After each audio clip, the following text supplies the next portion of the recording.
सभी साथियों को इसरार अजल का नमस्कार। साथियों,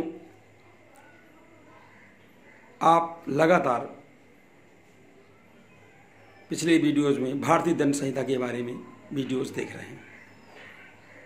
इंडियन पेनल कोड 1860 ब्रिटिश समय की ये दंड संहिता है और जो कि तो लागू है कुछ संशोधनों के पश्चात। आज हम भारतीय दंड संहिता की धारा 327, धारा 328, धारा 329 और धारा 330 के बारे में आपसे बातचीत करेंगे। भारतीय दंड संहिता की धारा 327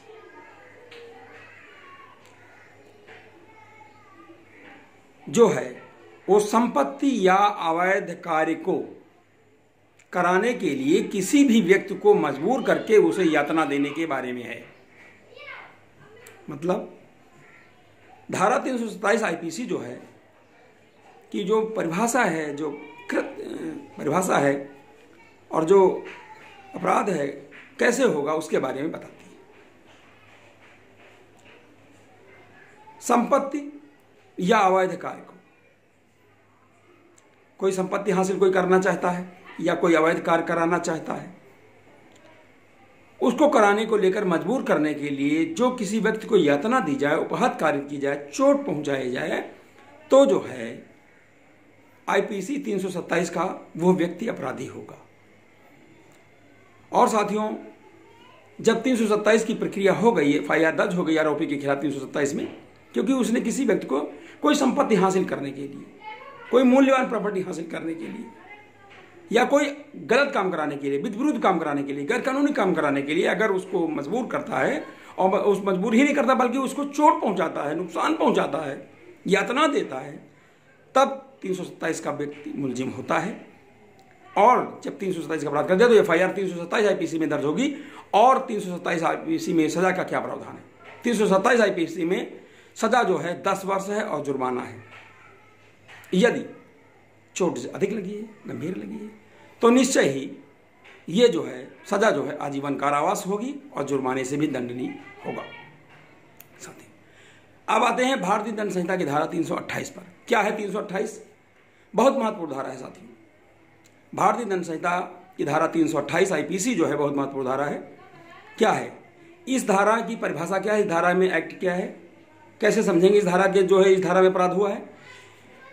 किसी भी व्यक्ति को किसी भी व्यक्ति द्वारा विष या विषैला पदार्थ देकर उसको जीवन को खतरे में डालना है, उससे मजबूर करा के कोई काम लेना है या यातना देने के बारे में है। विष या विषैला पदार्थ देकर या कोई ऐसा बुद्धिनाशक पदार्थ देकर के उसकी बुद्धि को भ्रष्ट कर देना है और उससे जो है कोई स्वीकृत ले लेना है, कोई कन्फेशन करा लेना है, कोई काम को मजबूर करा लेना है। ऐसे हालात में भारतीय दंड संहिता की धारा 328 का व्यक्ति दोषी होगा, अपराधी होगा। उसकी एफआईआर उसके खिलाफ 328 आईपीसी में दर्ज होगी। और जब 328 आईपीसी में विष या विषैला पदार्थ देने के बारे में दर्ज होगी तब उसमें सजा का क्या प्रावधान है? साथियों, इस धारा में भी 10 साल की सजा और जुर्माने का प्रावधान है। कि साबित होने पर साक्ष्य को 10 साल की सजा और जुर्माने का प्रावधान साथियों इस धारा में है। अब आते हैं साथियों धारा 329 आईपीसी पर। क्या है धारा 329 आईपीसी? भारतीय दंड संहिता की धारा 329 आईपीसी जो है वो साथियों ये भी संपत्ति के बारे में है। संपत्ति या मूल्यवान संपत्ति या किसी अवैध कार्य कराने के बारे में है। और इसमें और 327 में थोड़ा सा अंतर है।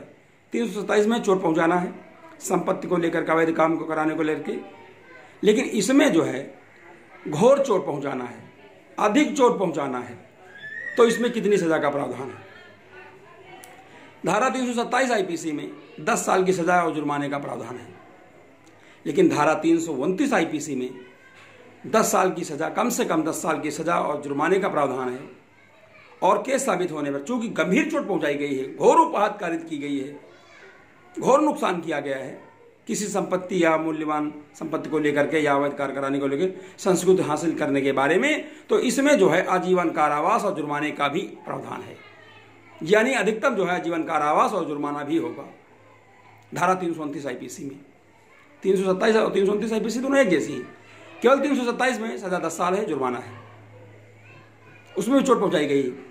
कोई मूल्यवान संपत्ति के लिए अवैध कार्य कराने को लेकर के किन्हीं व्यक्तियों को मजबूर करना और उनको चोट पहुंचाना, उनको यातना देना, उसमें 10 साल की सजा का प्रावधान है 327 आईपीसी में। और 329 आईपीसी में साथियों कम से कम 10 साल की सजा जुर्माने का प्रावधान है और अधिकतम जो है आजीवन कारावास और जुर्माने का प्रावधान है साथियों 329 आईपीसी में।